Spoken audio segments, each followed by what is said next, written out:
Good morning. I'm Sarah, the Real Simple Mama. It's a beautiful, dare I say, slightly cooler morning here in South Texas. I'm out with the girls, and we wanted to do a video to give you some suggestions of things you can do to help your backyard flock as the seasons change.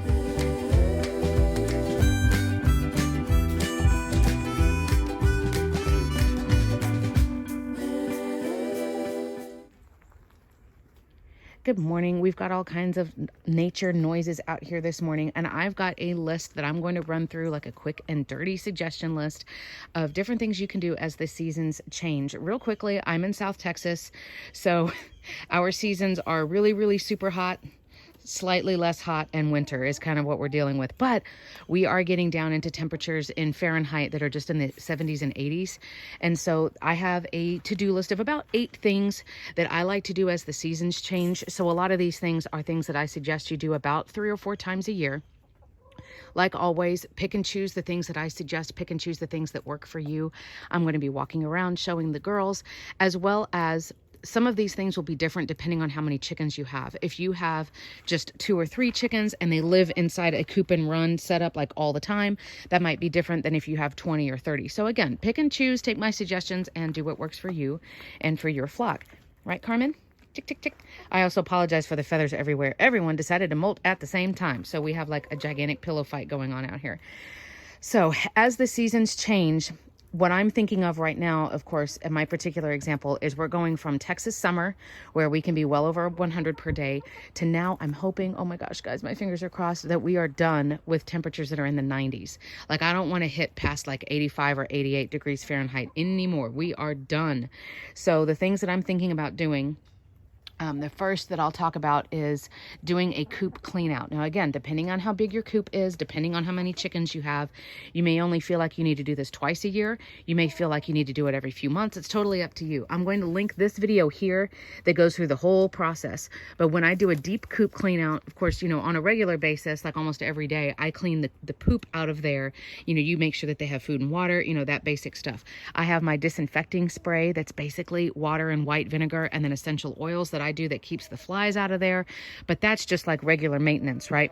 A deep coop clean out is where you're going to take, and again, it depends on if you have a coop kit or you have a bigger coop or whatever, but what I do is I take all of the material out of the second floor, which is where the chickens lay their eggs and where they sleep.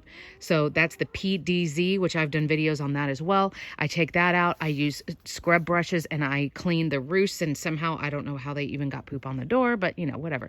They're talented in ways we don't even understand. All of that bedding, all of the bedding that's in the nesting boxes that I'll open up here for you. And you know, we're getting out just the old bedding that's been crushed down. It's not as soft anymore. We want to make sure that we're keeping pests out of there. You know, there's feathers because everybody's been molting. But I do a deep coop clean out. You can even go as far as I go and get like a leaf blower after you've gotten all the material out. You've bagged it up, you tied it up, you put it away, you know, out in the trash to go. And then you can just blow everything out of here. At that point, you can also put down poultry dust and stuff. But that's the first main thing that I do, is I want to do a full clean out of everything. My girls are hopefully almost done molting. So that means that I can get all of this ready for them as we're getting into the cooler months. You refill it with all clean material. It does take a while, but it's worth it. And again, I only have to do that like 4 times a year. The next thing that I do is I want to go and make sure that if I haven't done a medical check in a while, that I do a medical check. When temperature changes, just kind of like for us, like we've started having cooler mornings here. And of course, I work full time in an elementary school. Everybody is starting to, you know, get little sniffles and stuff like that because our mornings are cooler. Same thing with your chickens. So if you haven't done a medical check in a while, or even if you have, just be like, all right, on October 1st, I'm going to go out and do a medical check. I have a video here of everything I do, literally from head to toe on my chickens. I prefer to grab them when they're sleeping up on the roost bars, because then I'm not chasing a chicken around like an idiot in the run during the day. But you're checking for everything from bumblefoot to, do I need to, you know, trim the feathers or clean their booty? Is it time for me to clip wings? And if you choose to deworm your chickens, I suggest you do that preventatively twice a year. I wouldn't say you have to do that 4 times a year. My girls were actually done just about 2 or 3 months ago. So I don't need to do that right now, but it's just a good chance for you to check and make sure nobody's got mites. I'm looking at their feet to make, like I said, for bumblefoot, to make sure we don't have scaly leg mites. It's just a good chance for you to be like, okay, I know at this date, everybody was good to go. It's just a nice thing to do. So a few more things to think about as the seasons change, which again, I recommend doing at least twice a year. You can look at doing it 4 times a year. Of course, you can use the Chicken Tenders Journal, which you can get the link for that in the video description to help you keep everything organized and to have everything documented all in one place. But a few other things to think about, like I touched on, keep an eye on when your chickens molt, what time of year they molt, which is where they lose a lot of their old feathers and they're growing new feathers back out. Because if you clip your chicken's wings, which I do, honestly, I recommend that pretty much everybody does. There's not really a downside to it, but you have to do that once a year because those old feathers are going to fall out and the new feathers grow in. And of course, they are not clipped. So clipping wings, I have a video here. You're welcome to look it up. There's certain feathers you do cut and others that you don't have to.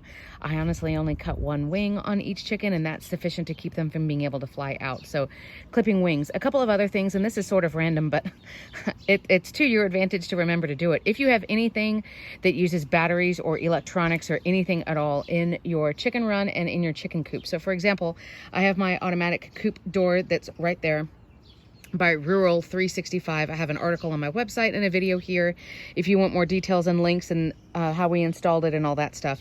But you need to change the batteries, and you need to make sure that anything that's that's electric or that's plugged in or that uses batteries, just do a quality check, go through and make sure that all that stuff looks good. I have a timer on my phone that automatically reminds me once every 6 months to change the batteries on my automatic coop door. You certainly don't want the batteries to die and you don't know about it, and your chickens are either locked inside or they're locked outside. So check all of the batteries, all of the electronics. I have my outdoor solar lights that one thing that reminded me is they haven't been working the last few nights. So, I mean, there's always something, right? There's always something that needs to be fixed or that needs to be changed or that needs to be updated. So that's another thing. So we're talking about clipping wings and then just going around and checking all of the, if you have anything that's battery operated, electronic, stuff like that. This is kind of random too, but as the seasons change, at least here in South Texas, it's really difficult to keep chickens here with this heat. It's doable, but it requires a lot more effort and planning and just being conscientious on the part of the chicken tender, which is me. So I have all of these shade tarps up, and now as you can see, and I've done videos on these too, they do let some light in, which is mostly for my plants that I also have in here because I am passionate about, having a lot of different plants, a lot of different textures, shade, bringing in, bugs and nutrition for the chickens and all that stuff. So when the seasons change, for example, today, oh my gosh, knock on wood, today is supposed to be the last day that South Texas is in the 90s. Then we're supposed to drop and be in the 70s or maybe low 80s. I won't need these shade tarps anymore. It's still going to be sunny, right? It's still going to be warm, but I'm not having to try to keep them, like I'm not worried about a chicken dropping dead because of the heat, to be honest. So I'm actually going to wrap up my shade tarps. I'm going to make sure that they're clean. I'm going to fold them and I'm going to store them for the winter. So for you, it may be something different. If you are in an area where you get a lot of snow, you might be putting up something to protect the chicken coop from, I don't know, from collapsing or from snow getting in. Another random thing I'll show you as I as I get up gracefully. I have this piece. This is a cheap, I'm trying to remember what it is. It's a gutter piece, I think originally, that my husband found at a hardware store, and we repurpose it and we use it here just to give a little lip here so that when it's raining and rain drops down, it doesn't get into the coop doors. So just be thinking as the seasons are changing around your chicken run, if you're getting into snow season, what are some things that you can do right now before the snow is upon you so that you can be proactive and you can be ready when that weather shows up? For me, I am very, very, very, very, very ready for it to cool down a little bit. I want to get rid of these shade tarps. I want my poor lilac over there in the back to get the full sun that she is so desperately wanting. It's going to be better for all of my other plants. We've had a really hard summer here. We lost a huge shade tree that actually did also cover the chicken run. So my plants have really been suffering, and some of them, they really need that full sun. So I'm going to be taking the shade tarps down also. And 2 more suggestions real quick, sort of on the same vein as taking down the shade tarps or putting up snow protection or things like that. If you're still thinking on that same idea of weather and temperature, You can look into ways to heat your chicken water if you're worried about it freezing solid. I have some other tips that I use instead. You can put like a water bottle, for example, that's closed and sealed and it just floats around in the bucket. That can keep the surface and the rest of it from freezing. You can also put salt in that water bottle that helps. It changes the freezing point of the water. You can look into, they have like, I think they're dog water bowl heaters that you can use. So be thinking about freezing water. For me, honestly, with the freezes, the things that I worry about in the cold temperatures, the two things I worry about is number one, don't let your chickens get wet. So they need a zone where the chickens can be dry. For example, covered zones where there's not ever going to be any snow falling. Your chickens can get wet. Chickens can go out in the snow. They actually do a lot better in the winter than they do in the summer. Man, everybody's mad at Carmen this morning. But you don't want them to be wet, because if they're wet from melting snow or whatever, and then it's freezing outside, well, now your chickens are gonna, you have concerns about them potentially freezing to death. So just be careful with that. And the other concern in winter in general, and again, that you have to pick and choose what works for you and what you need for your chickens. But the other thing is you don't want their water to freeze. Chickens can be out, like I said, in the snow, in freezing temperatures. Honestly, they eat more and they puff up, and that's what they do to stay warm. But it's going to be a whole slew of problems if they're without water, even for like 4 hours. So make sure you've got solutions to keep their water from freezing. And for me, also, of course, I'm going to take down their misting system, which is the thin black tubing that you see going through the run back and forth. So that's going to come down because we don't need it and it's in the way. And that way it's not out in the sun, just getting weather damage and stuff like that.